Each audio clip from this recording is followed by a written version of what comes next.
Hello students, my self Ashok Kumar. ये video lecture आपका physics का चल रहा है। चैप्टर का नाम है सेमीकंडक्टर और इलेक्ट्रॉनिक्स। वीडियो के फर्स्ट लेक्चर में अपने देखा था कि जो एलिमेंट्स होते हैं वो तीन टाइप के थे।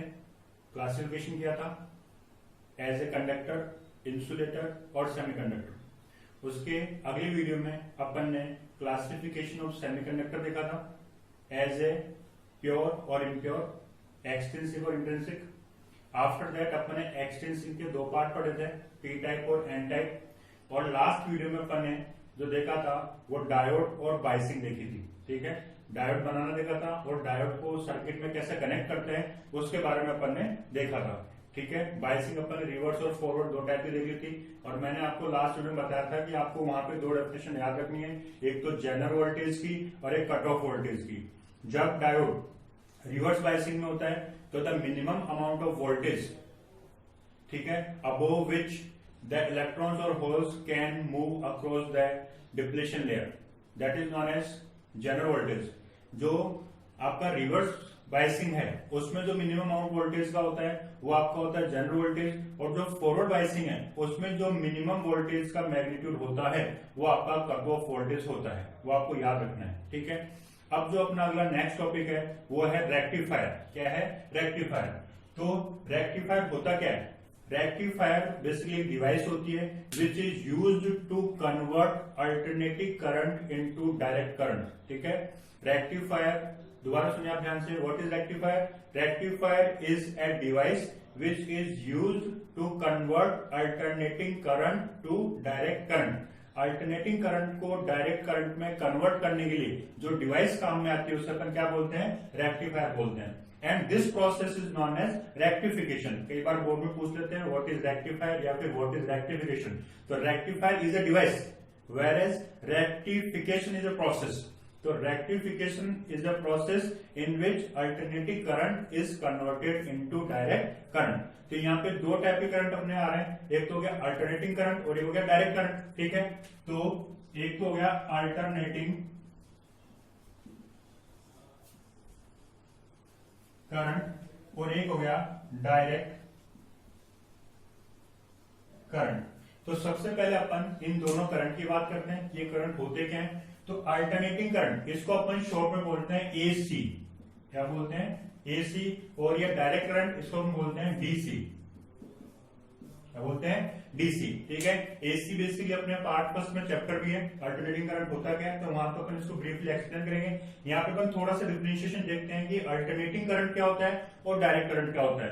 तो अल्टरनेटिंग करंट क्या होता है? The type of current in which the magnitude or direction, in which the magnitude and direction of current at each and every moment of time will changes. ठीक है, every time, each and every time अगर current की direction और magnitude दोनों change हो रहे हैं तो कौन सा होता है? अल्टरनेटिंग करंट होता है। जबकि डायरेक्ट करंट क्या होता है? जिसमें मैग्नीट्यूड चेंज हो सकता है बट डायरेक्शन क्या होती है? सेम होती है। तो दोबारा देखिए, what is alternating current? Alternating current is a type of current in which at each and every instant of time the magnitude as well as the direction is changed. Whereas what is direct current? Direct current is the type of current in which the direction must not be changed but the magnitude of the current at each and every point may change. That is the basic difference between alternating current and direct current. ठीक है, तो alternating current का जो graph बनता है वो किस तरीके से बनता है? साइनोसॉइडल होता है। जैसे साइन का ग्राफ हम देखते हैं इसमें, तो साइनसॉइडल होता है। यहाँ पे ये क्या होता है? पॉजिटिव डायरेक्शन में फ्लो हो रहा है और ये नेगेटिव डायरेक्शन फ्लो हो रहा है। It means in a cycle, in a complete cycle there are two variations. First half represents the positive cycle and the second half represents the negative cycle. तो अपन देखते हैं कि जैसे यहाँ पे क्या है, करंट की वैल्यू अलग है, यहाँ भी अलग है, यहाँ अलग है, यहाँ अलग है। ये तो अपना क्वाड्रेंट हिस्सा आ रहा है, इसमें क्या आ रहा है? इंक्रीजिंग करंट है, इसमें क्या है? डिक्रीजिंग करंट है। और ये दोनों किस में शो है? पॉजिटिव डायरेक्शन में। जब अपन 3/4 क्वाड्रेंट देखें तो यहाँ क्या है? डिक्रीजिंग करंट है नेगेटिव डायरेक्शन में, और यहाँ क्या है? इंक्रीजिंग करंट है क्या? कौन से डायरेक्शन में? नेगेटिव डायरेक्शन में। ऐसे अपन अगर डीसी की बात करते हैं तो डीसी में क्या होगा? अपने पास में अगर स्क्वायर वाली है, स्क्वायर डीसी है, तो क्या होगा? 0 और 1, उसके बाद 0, फिर 1, 0, ऐसे हो सकता है। अगर आपका ट्रायंगुलर डीसी करंट है तो क्या होगा? ट्रायंगुलर फॉर्म में होगी, बट डायरेक्शन क्या है, केवल पॉजिटिव डायरेक्शन है या फिर केवल नेगेटिव डायरेक्शन होगी। तो that is the basic difference between AC and DC current. ठीक है, होप आपको समझ में आ गया। तो अब अपन आते हैं रेक्टिफायर। तो रेक्टिफायर क्या होते हैं? Rectifier is a device which is used to convert AC current to DC current.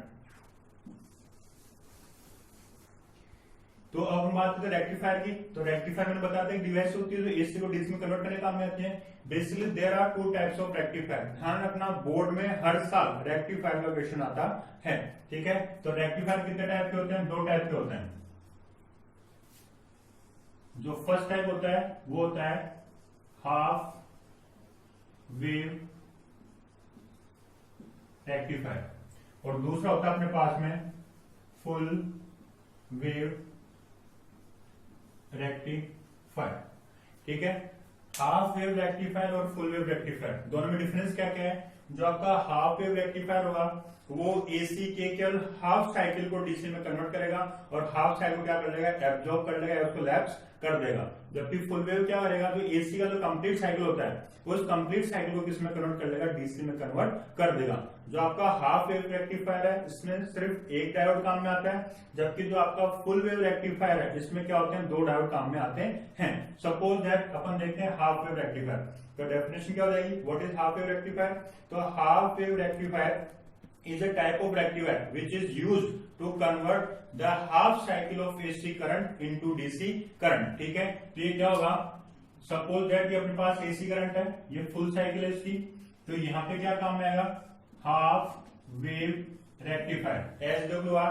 तो ये कन्वर्ट किस में कर देगा इसको, ये सिर्फ हाफ वेव में, फिर यहाँ जीरो, फिर ये हाफ। ठीक है, तो ये वाला क्या होगा, पोर्शन यहाँ कन्वर्ट हो जाएगा, और ये वाला जो पोर्शन है ये क्या होगा, यहाँ पे लैप्स हो जाएगा। फिर आगे जो ये वाला पोर्शन आएगा ये यहाँ पे कन्वर्ट हो जाएगा। इट मीन्स क्या करेगा, इस कंप्लीट साइकिल के हाफ पोर्शन को क्या करेगा, कन्वर्ट करेगा, और हाफ को क्या कर देगा, ये लैप्स कर देगा, एब्जॉर्ब कर देगा। इसलिए इसका नाम क्या है, हाफ वेव रेक्टिफायर। ये प्रोसेस कैसे करता है, सपोज दैट अपने पास क्या है, कोई भी एक एसी सोर्स है और ये अपने पास क्या है, कोई भी एक इंडक्टेंस है। ठीक है, तो अपन क्या लेंगे, एक सेकेंडरी सोर्स लेंगे। इस सेकेंडरी सोर्स में अपन क्या करते हैं, एक यहाँ पे डायोड लगा देते हैं, ये आ गया आपका पी टाइप, ये हो गया एन टाइप, और यहां से अपने पास एक लगा देते हैं अपन लोड रेजिस्टेंस। ठीक है, ये होगी आपकी प्राइमरी कॉइल, ये होगी सेकेंडरी कॉइल। ठीक है, ये आपका एसी सोर्स है जहां से अपने को एनर्जी मिलेगी, अल्टरनेटिव करंट मिलेगा। ये आपका क्या है, डायोड है। ये क्या आपका आर एल लोड रेजिस्टेंस। तो यहां से अपन हाफ वेव रेक्टिफायर का सर्किट डायग्राम देखते हैं। क्या क्या होगा, इसमें टू कॉइल्स होती हैं, first one is primary coil, second one is secondary coil. जो प्राइमरी कॉइल है वो एसी सर्किट के साथ कनेक्टेड होती है, और जो सेकेंडरी कॉइल है वो सीरीज में डायोड के साथ कनेक्ट होती है, और उसी की सीरीज में क्या होता है, एक लोड रेजिस्टेंस जिसको अपन एज ए आउटपुट कहते हैं, वो कनेक्टेड होता है। ठीक है, तो क्या होगा, जब अपन यहां से एसी सोर्स को सप्लाई करेंगे तो सपोज दैट फर्स्ट पोलरिटी अपने पास क्या है, यहाँ पे प्लस है और यहाँ माइनस है। ठीक है, तो due to primary coil secondary coil में क्या होगा, इंडक्शन होगा।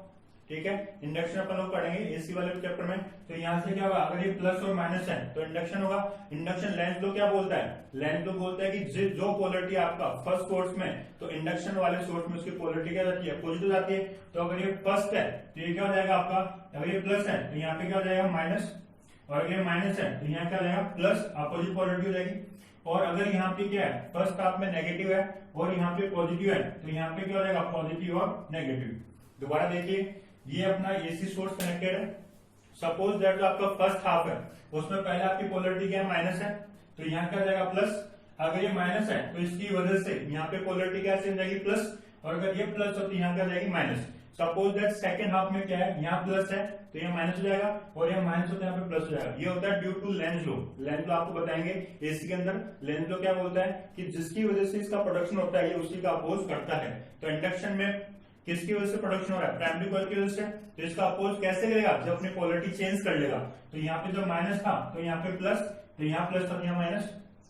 सपोज दैट अपन केस लेते हैं कि जब यहाँ पे नेगेटिव और पॉजिटिव है। फर्स्ट केस में अपन ने क्या लिया, फर्स्ट केस में अपन ने एसी की पोलरिटी या नेगेटिव टू पॉजिटिव लिया, तो यहाँ पे क्या रहेगा, पॉजिटिव टू नेगेटिव। तो जब ये पॉजिटिव टू नेगेटिव है तो ध्यान से देखिए, ये जो पी पॉइंट है, ये पी पॉइंट किससे कनेक्टेड है, पॉजिटिव से। ठीक है, तो पी पॉइंट अगर पॉजिटिव से कनेक्टेड है तो वो कौन सी बायसिंग होती है, फॉरवर्ड बायसिंग। और फॉरवर्ड बायसिंग में क्या होता है, करंट फ्लो होता है। ठीक है। तो सपोज दैट जब ये फॉरवर्ड बायसिंग में तो करंट फ्लो होगा, तो क्या होगा, इस फर्स्ट हाफ को क्या कर लेगा, वो सर्किट में फ्लो होने देगा और अपने काम मिल जाएगा, लोड रेजिस्टेंस में मिल जाएगा। बट सेकेंड हाफ में क्या होगा, जब ये प्लस था तो यहाँ पे क्या लगेगा माइनस, जब ये माइनस हो गया और पी जब माइनस से कनेक्टेड है तो कौन सी बायसिंग होगी, रिवर्स बायसिंग होगी। और रिवर्स बायसिंग में क्या होता है, करंट फ्लो नहीं होता, तो सेकंड हाफ को क्या कर देगा, लैप्स कर देगा। तो इसमें क्या होगा, अपन देखते हैं, जैसे ये इसका ग्राफ है लाइक दैट, ठीक है। ये एसी सोर्स है, ये इसका फर्स्ट साइकिल है, ये सेकंड है, ये थर्ड है और ये फोर्थ है। यहां पे अपन ने क्या लगा दिया, that is half wave rectifier. तो अब यहां से रेक्टिफायर में अपने क्या मिलेगा, ये जो फर्स्ट था ये आपको करंट फ्लो जाएगा किसकी वजह से, डायोड की वजह से। इस डायोड की वजह से क्या होगा, फर्स्ट हाफ में करंट फ्लो होगा, बट सेकंड हाफ क्या होगा, ये फॉरवर्ड बायसिंग पे था, तो सेकंड हाफ क्या है, रिवर्स बायसिंग पे है, तो यहाँ करंट फ्लो नहीं होगा रिवर्स बायसिंग की वजह से। बट जैसे ही थर्ड में आएगा तो वापस पोलरिटी ये हो जाएगी, तो उस टाइम पे क्या होगा, आपका करंट फ्लो जाएगा, फिर अगेन ये डी की वजह से ये फॉरवर्ड और ये रिवर्स, यहाँ पे क्या होगा, करंट फ्लो नहीं होगा और ये सेम प्रोसेस चलती रहेगी। That is that fundamental working of half wave rectifier. एक बार अपन दोबारा देख लेते हैं, what is half wave rectifier, जो एसी के हाफ साइकिल को कन्वर्ट करता है और हाफ साइकिल को क्या कर देता है, एब्जॉर्ब कर देता है। इसका जो कंस्ट्रक्शन वो कैसे होता है कि अपने पास दो कॉइल्स होती हैं, जो प्राइमरी कॉइल होती है वो एसी सोर्स से कनेक्टेड होती है, जो सेकेंडरी कॉइल होती है वो क्या होती है, सीरीज में डायोड से और उसके सीरीज में लोड रेजिस्टेंस जिसको अपन आउटपुट बोलते हैं उससे क्या होती है, कनेक्टेड होती है। जब अपन एसी सोर्स को ऑन करते हैं तो इसकी दो पोलरिटी पॉसिबल है, या तो प्लस माइनस या माइनस प्लस। तो जब ये माइनस प्लस है तो सेकेंडरी सोर्स की क्या हो जाएगी, प्लस माइनस, और जब ये प्लस माइनस है तो क्या हो जाएगी, माइनस प्लस। तो जो अपन फर्स्ट कंडीशन देखते हैं, सपोज दैट ये माइनस प्लस है तो इसकी पोलरिटी प्लस माइनस, तो यहाँ से डायोड पी किससे कनेक्टेड है, पॉजिटिव से, तो क्या हो गया, फॉरवर्ड बायसिंग। तो फॉरवर्ड बायसिंग में क्या होगा, फर्स्ट करंट सप्लाई हो जाएगा। लेकिन सेकंड में क्या होगा, ये नेगेटिव से कनेक्ट हो जाएगा, तो नेगेटिव कनेक्ट हो क्या हो, ये करंट को फ्लो नहीं करेगा। जब ये करंट को फ्लो नहीं करेगा उस केस में क्या है, रिवर्स बायसिंग पे है, तो यहाँ पे क्या होगा, ये सेकंड वाला क्या हो जाएगा, लेफ्ट हो जाएगा। तो यहाँ पे अपन देख पा रहे हैं कि यहाँ पे दो डायरेक्शन थी, बट यहाँ पे क्या है, सिंपल वन डायरेक्शन है। तो that is the conversion of AC to DC. आगे देखेंगे फुल वेव रेक्टिफायर क्या होता है।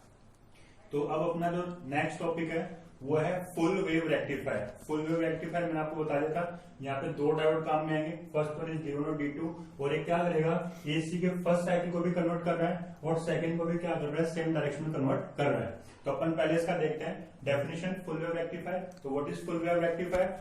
Full wave rectifier is a type of rectifier which is used to convert the complete cycle of alternating current into direct current। ठीक है, अब इसका अपन circuit diagram देखते हैं। तो इसमें भी क्या होंगे, दो कॉइल्स होती हैं, टू सर्किट्स होते हैं। फर्स्ट होता है प्राइमरी कॉइल, सेकंड होती है सेकेंडरी कॉइल। जो प्राइमरी कॉइल होती है वो क्या होती है, एसी सोर्स से कनेक्टेड होती है, और जो सेकेंडरी कॉइल होती है वो क्या होती है, D1 और D2 दो डायोड से और एक लोड रेजिस्टेंस से कनेक्टेड होती है। ये इसका क्या है, सर्किट डायग्राम है। जैसे अपन प्राइमरी कॉइल में एसी सोर्स को फ्लो करेंगे, तो सपोज दैट ये यहाँ पे अगर माइनस प्लस है तो ये क्या हो जाएगा, प्लस और माइनस, और अगर ये प्लस और माइनस है तो ये क्या हो जाएगा, माइनस और प्लस। ध्यान रखना, मैंने बाहर की पोलरिटी बाहर रखी है और अंदर की पोलरिटी अंदर रखी है। ठीक है, तो suppose that upon first cycle में देखते हैं कि अगर ये माइनस टू प्लस फ्लो हो रही है, माइनस टू प्लस फ्लो हो रही है, तो सेकेंडरी कॉइल में इंडक्शन कैसा होगा, प्लस टू माइनस। कैसा होगा, प्लस टू माइनस। तो जब ये प्लस टू माइनस है तो ध्यान से देखिए, जो D1 है, D1 डायोड का जो पॉइंट P है ये किससे कनेक्टेड है, P प्लस से।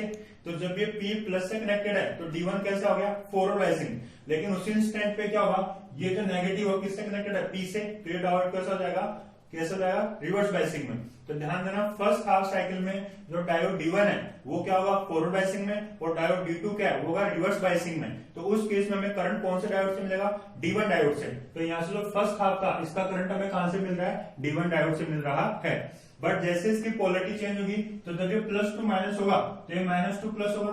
तो सेकंड हाफ में क्या होगा, ये माइनस D1 के P से कनेक्ट हो रहा है, तो ये कौन सा हो गया, रिवर्स बायसिंग। और यहाँ पे क्या होगा, ये पी कनेक्ट हो गया किससे, प्लस से, तो ये कैसा हो गया, फॉरवर्ड बायसिंग। तो अब सेकंड हाफ में ये रिवर्स बायसिंग में कनेक्टेड है, तो इसमें करंट नहीं फ्लो होगा, और जब ये फॉरवर्ड बायसिंग में तो इसमें करंट फ्लो होगा। तो जो सेकंड हाफ का करंट है वो किसकी वजह से फ्लो होगा, डायोड D2 की वजह से फ्लो होगा। ऐसे क्या होगी, प्रोसेस चलती रहेगी। फर्स्ट हाफ में D1, सेकंड में D2, थर्ड में D1, फोर्थ में D2, और एक कन्वर्जन चलता रहता है। तो यहाँ पे जो दो डायरेक्शन करंट की थी वो सिंपल किस में होगी, सिंगल डायरेक्शन कन्वर्ट होगी, और ये कंप्लीटली साइकिल कन्वर्ट हो गया, इसलिए अपन इसे क्या बोलते हैं, फुल वेव रेक्टिफायर बोलते हैं। तो आज का अपना टॉपिक अपन यही खत्म करते हैं। आज का टॉपिक था अपना रेक्टिफायर। रेक्टिफायर क्या होता है, what is rectifier, what is rectification, type of rectifiers, half wave rectifier की डेफिनेशन, उसका डायग्राम, उसकी थ्योरी, फुल वेव रेक्टिफायर की डेफिनेशन, उसका डायग्राम और उसकी थ्योरी। ये 7-8 टॉपिक आपके पास हो गए। इनको आप प्लीज एक कॉपी में नोट डाउन कर लीजिए, इनके आंसर्स लिखिए और उनको याद कीजिए। हर बार बोर्ड में क्वेश्चन पूछा जाता है। इसका क्वेश्चन या तो डायरेक्टली आता है या फिर थोड़ा सा ट्रिकी आता है। उस ट्रिकी में क्या आता है कि जैसे आपको यहां से ये डायग्राम दिया होगा और यहाँ पे अपने क्या होगा, लिखा होगा ए, क्या लिखा होगा, ए, और इसको यहां से हटा दिया जाएगा। आपका सिंपल ये डायग्राम होगा। तो अगर क्वेश्चन ट्रिक किया तो आपको डायग्राम गिवन होगा और आपसे पूछा जाएगा एग्जामिन या इंटरप्रेट द डिवाइस ए। आपको डिवाइस ए को पहचानना है एंड एक्सप्लेन इट। तो अगर अपने को ए डिवाइस पहचाननी है तो यहाँ पे क्या दोनों साइकिल में आ रहा है, तो कौन सा गया, फुल वेव रेक्टिफायर। और सपोज दैट ऐसा क्वेश्चन में आया है कि ये आपका एसी करंट है, यहाँ पे डिवाइस ए है और इस जगह आपके पास में सिंपल ऐसे है, तो ये क्या हो गया आपका हाफ वेव रेक्टिफायर। तो बोर्ड में क्वेश्चन तो डायरेक्टली पूछा जाता है या फिर आपको ऐसे थोड़ा सा ट्रिकी पूछ सकते हैं। डायग्राम दिया होगा तो यहाँ से अगर ए पूछे तो क्या हो गया, फुल वेव रेक्टिफायर, अगर यहाँ से ए पूछे तो क्या हो जाएगा, हाफ वेव रेक्टिफायर। फिर आपको इसका डायग्राम बनाना होता है, इसकी थ्योरी लिखनी होती है। जो वर्बली मैंने आपको थ्योरी बताई हुई आपको नोट डाउन करनी है और उसको याद करना है। होप आपको ये वाला चैप्टर अच्छे समझ आ गया, ये टॉपिक बहुत अच्छे समझ आ गया। फिर भी अगर आपको डाउट है तो आप मुझे कमेंट कर सकते हैं। ठीक है, थैंक यू फॉर वॉचिंग।